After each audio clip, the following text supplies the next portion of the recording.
Bom, quem vai conversar conosco agora sobre a crise de abastecimento e locomoção, afinal de contas, só o carro é para a gente se locomover?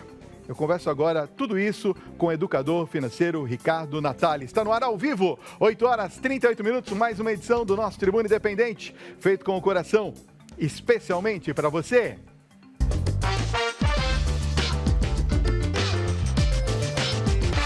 Ricardo Natali, seja muito bem-vindo ao nosso Tribuna Independente. Eu que agradeço. Esse é o seu livro, é isso? Exatamente, eu trouxe esse livro aqui de presente, que ele se chama Lucro FC. Obrigado. Que eu falo de educação financeira, mas de um jeito mais fácil. Eu faço algumas comparações com o futebol. Ah, que bacana. Você usa a paixão nacional para ser um mote para as pessoas poderem entender melhor? Exatamente, um assunto tão necessário, tão importante, que é a gente saber lidar com o dinheiro, né? Eu costumo dizer que a educação financeira ela é para todo mundo, né? Quanto mais a gente souber lidar com o dinheiro, melhor a gente vai conseguir concluir nossos objetivos de vida, alcançar nossos sonhos e ter uma vida mais sustentável. Agora, falando da atualidade um pouquinho, Ricardo, vamos mexer na ferida? Vamos, com certeza. Gasolina nas alturas.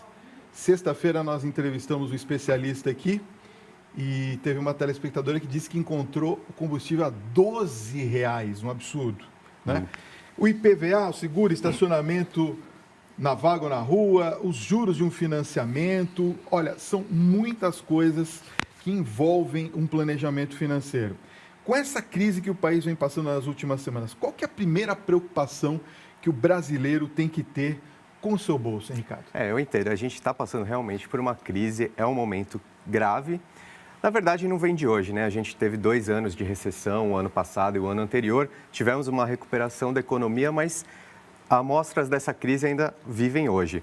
Mas eu costumo dizer que a crise, ela muitas vezes é uma oportunidade da gente refletir e repensar nossas atitudes. E um dos motivos que eu gosto muito de falar, que eu até proponho uma nova mentalidade, num momento de crise como esse, é a gente analisar o quanto nós somos dependentes do automóvel. As cidades pararam por causa que não tinha gasolina, não chegava o combustível. E eu proponho essa nova mentalidade de pensarmos, será que o automóvel é o único meio de transporte que nós podemos nos locomover? Eu acredito que hoje em dia a gente tem que começar a pensar em alternativas de locomoção que sejam menos poluentes, que as cidades são muito grandes. Se todo mundo tiver um carro, a cidade não comporta, né? Então, eu acho que no momento de crise a gente pode começar a repensar as nossas atitudes, né? Os nossos atos mesmo. Sem dúvida. Eu quero que você participe desse papo com a gente. 11 95033 6870, já está aparecendo aqui no vídeo. Pode enviar um WhatsApp para a gente, nós estamos ao vivo para todo o Brasil. E eu quero que você participe dessa conversa conosco aqui. Olha, ô Ricardo, a gente sabe que todo mundo fala, você tem que economizar, tem que economizar.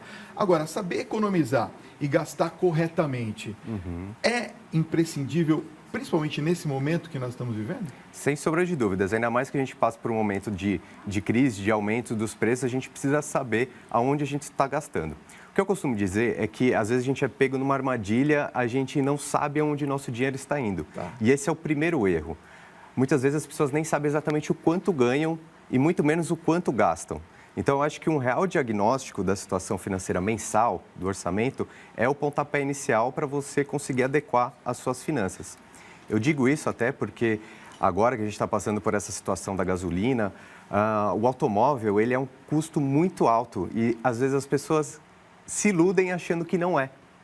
Então isso às vezes pode ser uma armadilha, principalmente para o brasileiro de classe média que tem um orçamento apertado e gasta uma alta porcentagem do seu salário mensal com o automóvel sem saber que está gastando naquilo.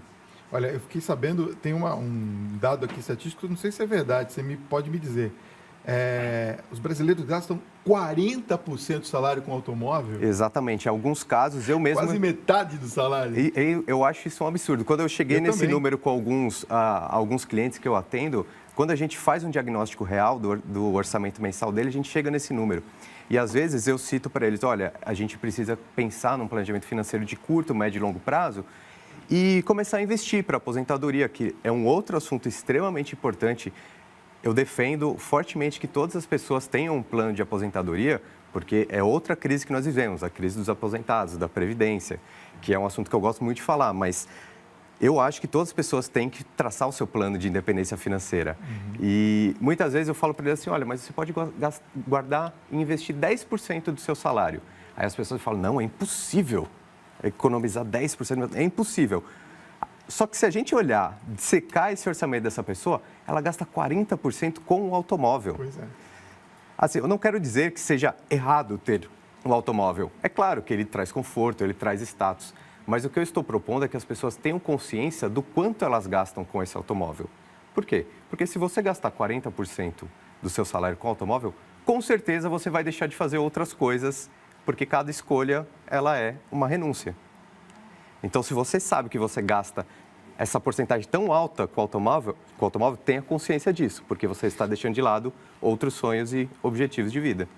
Nós vamos continuar esse papo, inclusive eu quero falar sobre replanejamento, porque nessa crise a gente precisa replanejar. Sem dúvida. Você que está em casa, saiba, né? Hoje minha esposa foi no supermercado lá próximo de casa, que você conhece bem, mora lá próximo também.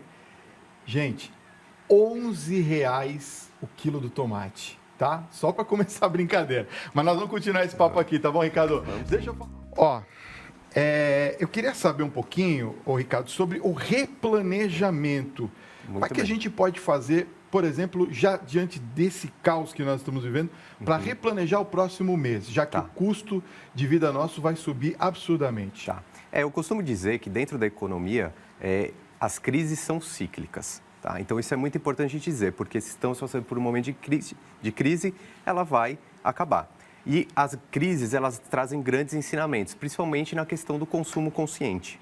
Tá? Então, o que é necessário fazer nesse momento? Que é esse convite que eu trago aqui para os telespectadores. Faça um real diagnóstico da sua saúde financeira. Ou seja, aonde o seu dinheiro está indo todo mês. Faça uma anotação. Saiba exatamente em qual categoria ele está indo. Se, por exemplo, o automóvel, o veículo, sua locomoção, estiver ocupando mais do que 25% do seu salário, 30% ou 40%, talvez seja necessário uma mudança de comportamento ali. Ou adquirindo um padrão de vida mais baixo com um automóvel mais barato, de repente uma moto, ou alternativas de transporte, como, por exemplo, muitas pessoas têm usado bicicleta para se locomover. E, além disso, as alternativas de escolher uma opção, uma moradia próxima do seu trabalho ou próxima de um transporte público de mais qualidade para você poder não ter o carro. Você poder abdicar de ter um automóvel só seu. E aí você pode usar táxis, aplicativos aos fins de semana, por exemplo, e o transporte público, principalmente nas grandes capitais que têm mais opções de transporte público de qualidade. Agora, morar próximo do local de trabalho, por exemplo, seria uma saída muito boa, não é? Sim, sem dúvida. Além de trazer uma qualidade de vida muito grande, né? Porque você fica longe de grandes congestionamentos e a perda de tempo que você acaba nesses grandes congestionamentos, né? É óbvio que isso é uma decisão muito relevante que tem que ser feita com cuidado e planejamento, porque a partir do momento que você não tem mais um gasto com automóvel, por exemplo, você pode usá-lo em outra categoria da sua vida, como, por exemplo, uma moradia mais bem localizada, digamos assim, que provavelmente ela seja um pouco mais cara do que uma moradia mais distante. Mas, ainda assim, é possível achar alternativas bem interessantes. Eu mesmo optei por isso. Eu não tenho automóvel, nem minha esposa. A gente mora próximo de uma estação de metrô, aqui em São Paulo, e nosso gasto diminuiu muito.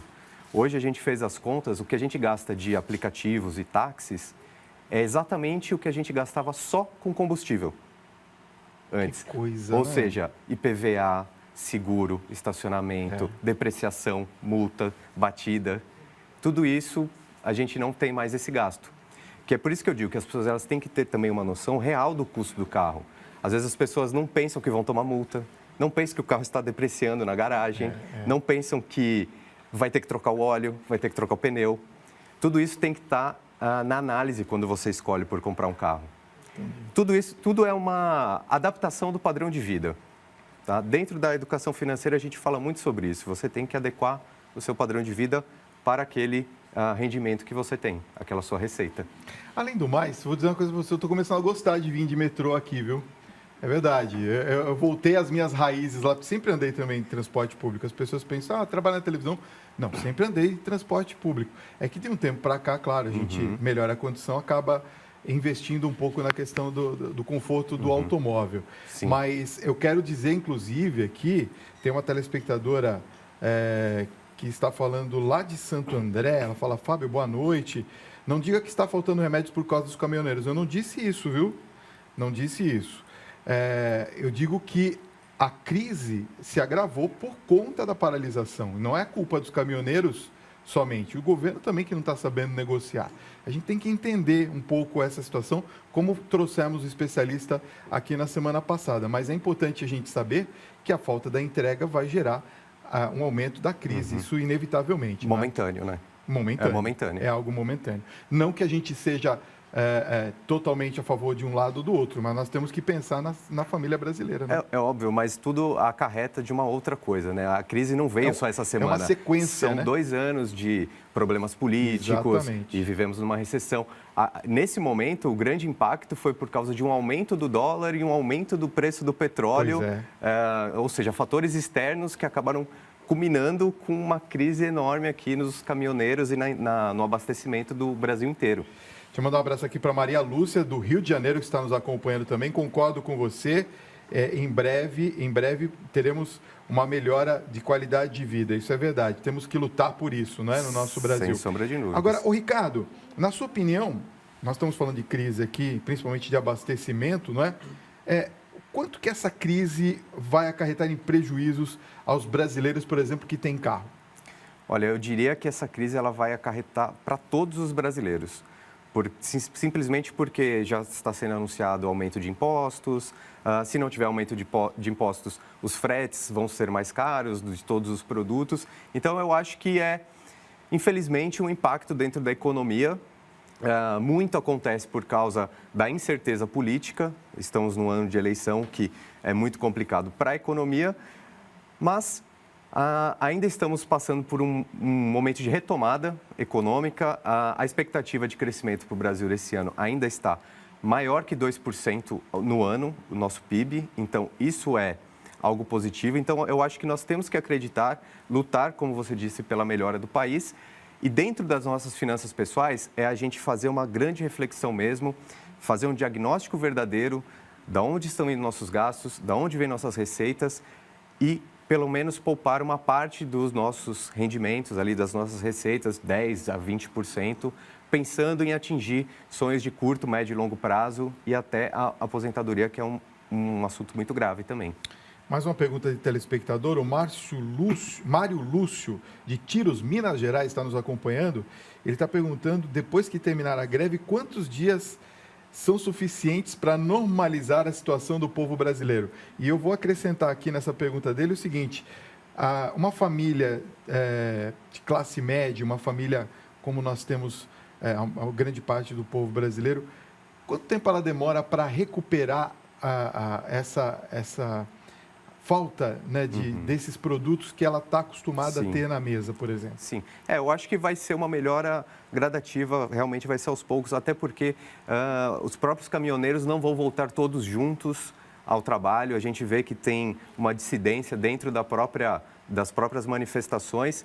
Então, é difícil prever exatamente, mas eu acredito que depois que realmente for encerrada, de repente, em um mês já esteja tudo volta ao normal. Um mêsinho já dá para voltar ao normal? Acredito que sim. Tá bom.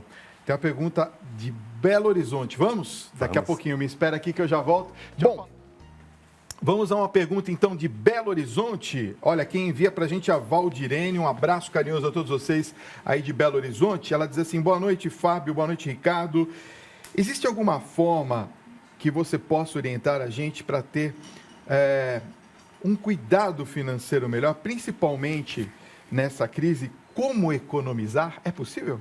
Claro, sempre é possível. Eu digo que todas as pessoas que tiverem um bom planejamento e diagnosticarem bem sua situação financeira conseguem economizar de 10% a 30% dos seus salários. Opa! Isso é possível. O grande segredo, o grande pulo do gato é você conseguir fazer esse diagnóstico real, ou seja, analisar por categorias, tá? É importante fazer o quê? Olha, eu gasto R$100 no mercado, eu gasto R$200 na padaria, você precisa categorizar, porque aí você vai ter uma real fotografia financeira dos seus gastos.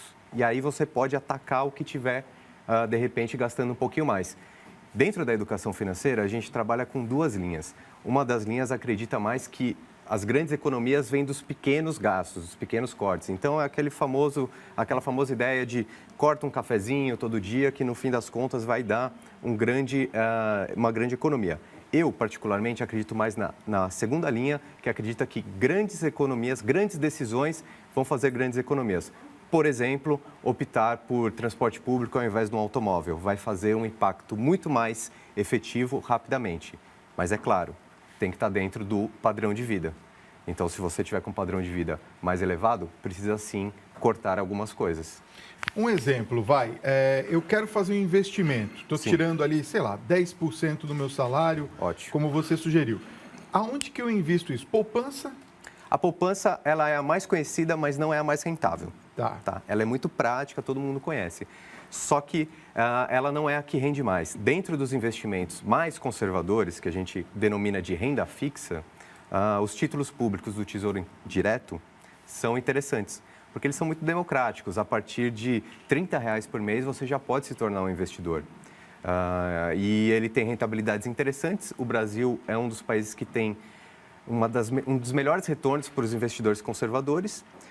Super democrático, com pouco valor, mensalmente você consegue fazer isso diretamente da sua casa através da internet. Então, realmente, se tornar um investidor é fantástico. Assim, todo brasileiro deveria se tornar um investidor, porque o dinheiro de quem investe, ele vale mais. Entendi. Vamos supor, a pessoa tem um pequeno cofrinho, vamos dizer assim, em casa. Ela vai colocando a moedinha, de repente, quando ela quebra o cofrinho, ela vê que ela tem lá, sei lá, R$ 1.000 guardado no cofrinho. Okay. Mas aquele dinheiro parado, ele está perdendo o poder de compra. Sem dúvida. Qual que seria a ideia, por exemplo, de uma pessoa que tem esse tipo de investimento em casa? Sim. Quando você deixa o dinheiro em casa, ele vai perdendo valor por causa da inflação. Inflação nada mais é do que o aumento contínuo dos preços. A gente sabe, todo mundo sabe que tudo aumenta de preço sempre. Então, se o dinheiro ficar parado em casa, ele vale menos, porque ele não está sendo corrigido pela inflação. Então, assim, a primeira coisa quando você vai definir os seus investimentos é definir qual que é o objetivo para ele, ou seja, qual é o prazo que esse dinheiro vai ficar investido. Mas, como eu disse, os próprios títulos públicos do Tesouro Direto, eles são os mais fáceis de serem, para o investidor iniciante, é o mais fácil para ser investido, porque ele requer um valor baixo, ele não tem carência, você não precisa ficar muito tempo com esse título guardado. Então, mas, na verdade, o maior investimento de todos é no conhecimento, né? Se você fizer gerar receitas, você poupar mais e investir melhor, seu caminho está traçado, o seu patrimônio com certeza vai aumentar. O Lúcio está nos acompanhando em São José do Rio Preto. Um abraço carinhoso a todos de São José do Rio Preto. Está perguntando sobre as moedas virtuais, Bitcoin. Ok. Olha só, é um bom investimento? Não, os bitcoins, eles são algo muito novo, algo extremamente arrojado, ou seja, arriscado. Existe a possibilidade de ganhar muito, mas de perder muito. Tá. Então, eu diria que bitcoins, criptomoedas, são só para investidores muito especialistas nesse mercado. Até porque ele não é um mercado extremamente regulado no mundo inteiro ainda. Não existem governos, bancos centrais por trás dessas moedas. Ou seja, existem pessoas que ganharam dinheiro com as criptomoedas? Muitas, mas também existem muitas que perderam. Ou seja, para os investidores iniciantes, eu não aconselho. Só para eu entender, como é que você gasta uma criptomoeda? Você não tem ela no papel, não é isso? Esse que é o grande problema de uma criptomoeda. Porque você não tem controle, é isso? Ela não é física, ela não tem um valor real. Por exemplo, se eu quiser comprar essa caneca, eu não consigo comprar com uma Bitcoin. Porque qual loja vende uma caneca em bitcoins? Então, ela ainda não tem esse valor real. As pessoas que ganham e perdem dinheiro nos bitcoins são o que a gente chama de especuladores. Ou seja, compram a moeda a uma cotação e vendem quando a cotação estiver maior. Não quer dizer que elas vão usar aquele dinheiro. Entendi. Elas só usam na compra e venda e transformam em dinheiro essa diferença da compra e da venda. A diferença da compra e da venda, entendi. O Amaral é garçom, é de Iguatu, lá no Ceará, está nos acompanhando aqui ao vivo.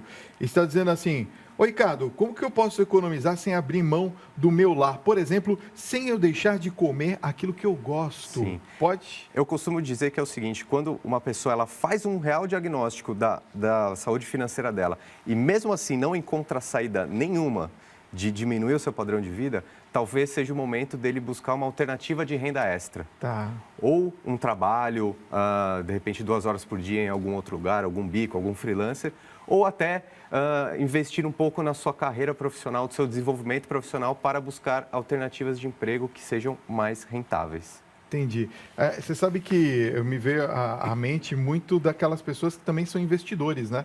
Que acabam pegando uma parte do seu rendimento e investindo em alguma coisa, no negócio, no empreendimento. Às vezes até ter um carrinho de cachorro quente, né? Acaba rendendo alguma coisa. É melhor que ficar parado o dinheiro, né? Sem sombra de dúvidas. É óbvio que empreender é mais arriscado do que você deixar num título de renda fixa, por exemplo.